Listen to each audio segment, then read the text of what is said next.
A gente tem movimentos que são automáticos, a gente tem atitudes que são automáticas, e isso se tornou verdade na igreja. A gente está fazendo a mesma coisa há tanto tempo, que pode mudar o contexto, pode mudar a cultura, a gente vai continuar fazendo a mesma coisa. Porque a gente não se importa, a gente não está vendo o contexto, já está no automático, e muitas vezes a nossa liturgia e o nosso modo de fazer já não estão suprindo mais a necessidade. Porque se caiu alguém, alguém tem que ir lá socorrer. E a liturgia não faria nada por aquele menino, e a mensagem de Paulo não faria nada por aquele menino. Ele precisava parar e fazer alguma coisa. E às vezes, como igreja, a gente precisa falar menos e agir mais. Às vezes Deus vai fazer você romper com algumas coisas que são religiosas para você. E aí passa um bom samaritano, que não tem religião, não tem nada, mas ele vê a necessidade e se move pela necessidade. Então, às vezes, a gente precisa parar um pouco com o automático, olhar para a necessidade e se mover até ela. Segunda atitude de uma igreja acolhedora: descer. Assim como Cristo desceu até nós, Paulo desceu até esse menino. Porque às vezes a gente quer que para as pessoas frequentarem a igreja, elas têm que subir no nosso nível espiritual. Olha, meu filho, no dia que você estiver jejuando 48 horas direto, orando, 17 Pai Nosso por dia, aí você pode caminhar com a igreja. Meu filho, no dia que você tiver o meu nível espiritual, no dia que você vê anjo voando nesse lugar, aí você pode entrar para o meu clubinho. Às vezes a gente quer que as pessoas subam no nível que a gente já está. A gente quer exigir de um novo cristão ou de um não cristão atitudes que muitos cristãos ainda não têm. Não, porque não pode sábado estar num lugar e domingo estar na igreja, mas se ele não é cristão, eu não posso exigir dele. Eu tenho que estar feliz que ele está na igreja. E aí deixar o Espírito fazer. Às vezes falta para nós descer da nossa santidade, descer do nosso ego, descer da nossa vaidade, ir até as pessoas, estender a mão e falar: vamos. Assim temos que ser nós.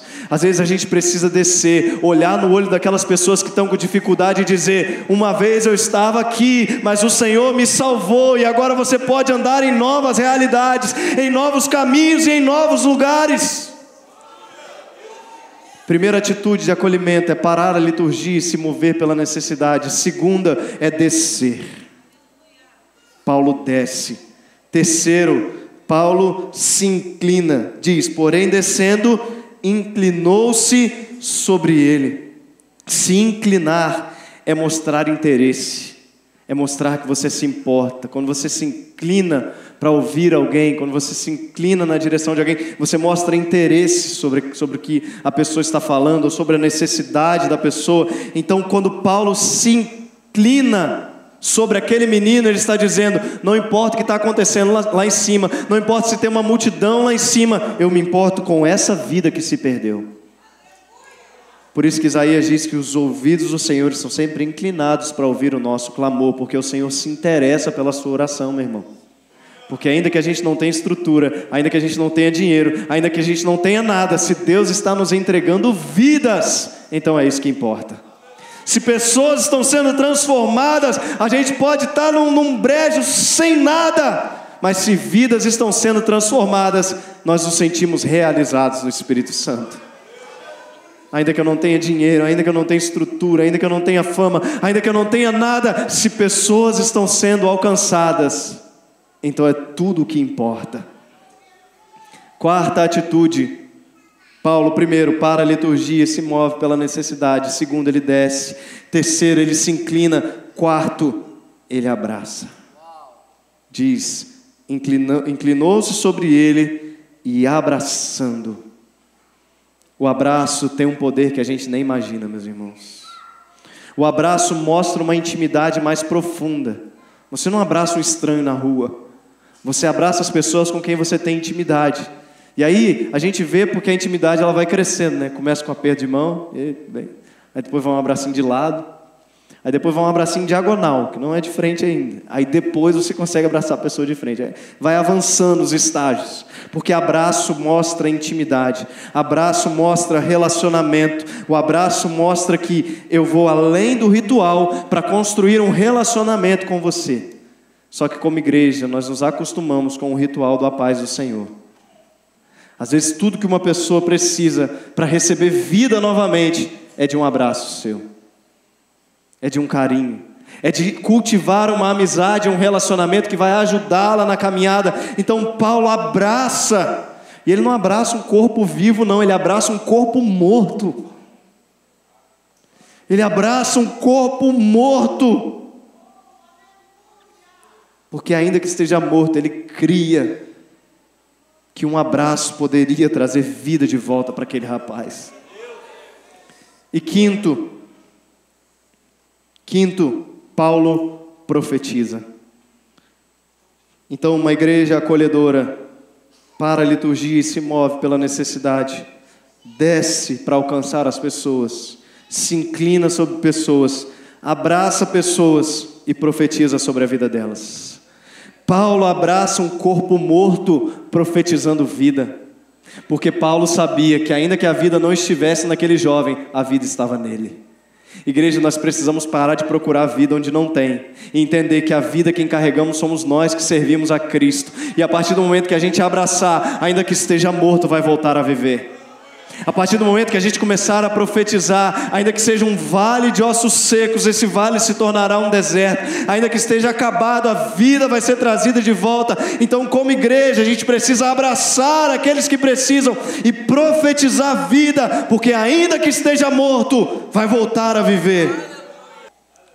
Esse jovem ressuscita e eles voltam para a comunhão. Percebe que eles pararam o culto e eles só voltaram quando aquele que tinha caído se levantou novamente. Porque aquela igreja entendeu que eles não poderiam continuar sendo igreja se alguém entre eles estava morto. A gente precisa entender isso, meu irmão. Que às vezes a gente tem que parar um pouco e refletir sobre o que a gente está fazendo. E se tem gente caindo e gente morta, que era parte da comunhão, não dá para a gente continuar sendo igreja em paz. É hora da gente parar e fazer alguma coisa. É hora da gente ir na casa desse irmão. É hora da gente abraçar esse irmão. É hora da gente ir até ele, se inclinar sobre ele, abraçá-lo e profetizar vida sobre ele, porque não dá para continuar sendo igreja enquanto tem pessoas morrendo lá fora. Eu gosto muito de uma frase que diz: eu li a Bíblia inteira e achei muitos erros nela. Achei muitos erros, mas todos eles estavam em mim. Nenhum estava nela, todos eles estavam em mim. Porque o problema nunca está na mensagem. Se é uma mensagem verdadeira, o problema não está nela. O problema está onde está o seu coração, onde você está posicionado. Diz assim: portanto, acolhei uns aos outros, como também Cristo nos acolheu para a glória de Deus. Você quer ser uma igreja acolhedora, meu irmão? Lembre-se que o seu Jesus te acolheu na família dele. Mas Ele não te acolheu para uma realidade de derrota, Ele te acolheu para a glória dEle. Ele te acolheu para o louvor da glória dEle. Então, meus irmãos, sabe por que nós somos uma igreja acolhedora? Porque nós somos acolhidos por Jesus. E isso já é suficiente. Por que você abraça as pessoas? Porque um dia eu estava morto no meu delito e no meu pecado. E o Senhor me abraçou e disse: tem vida. Porque um dia a minha realidade era uma realidade de morte, mas o meu Jesus me abraçou e falou: tem vida. Porque uma vez eu ouvi dos meus pais, eu ouvi dos meus colegas mais próximos, eu ouvi de alguém que não havia jeito para mim, eu ouvi que não tinha como mais, mas o meu Jesus me abraçou. O meu Jesus me acolheu e falou assim: eu vou te dar vida. Eu vou te dar vida, porque não acabou. Tem vida, meu irmão. Tem vida. Ah, mas você não sabe de onde que eu caí. Você não sabe qual foi a minha queda. Você não sabe a realidade de morte que eu estou vivendo. Eu realmente não sei, não quero saber, porque eu não vou pregar aqui uma mensagem de morte. Eu estou aqui para pregar para você uma mensagem de vida.